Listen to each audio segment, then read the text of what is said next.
Hello and welcome to Law Seekho.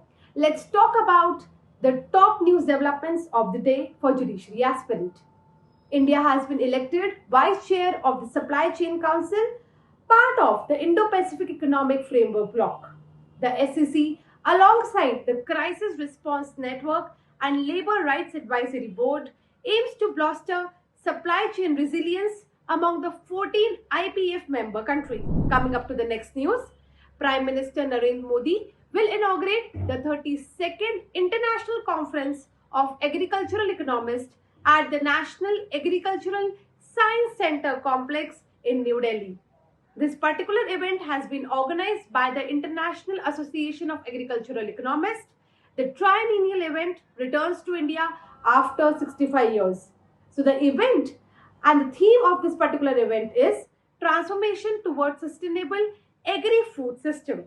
Coming up to the next news, Delhi ranked as India's third most polluted city out of 256 cities in the first half of the year, according to a Center for Research on Energy and Clean Air Analysis, which was average PM 2.5.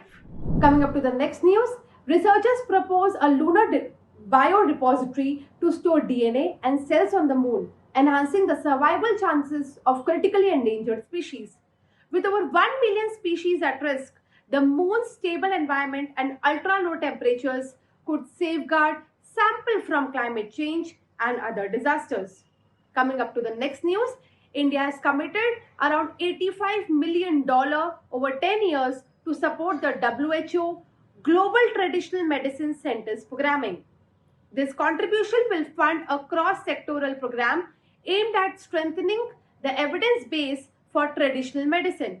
It will provide data and evidence on traditional medicine policies, practices, products, and public use according to a recent release by World Health Organization. That's all for the today's news update. Do subscribe the channel and like and share the video. Stay tuned. Thank you so much.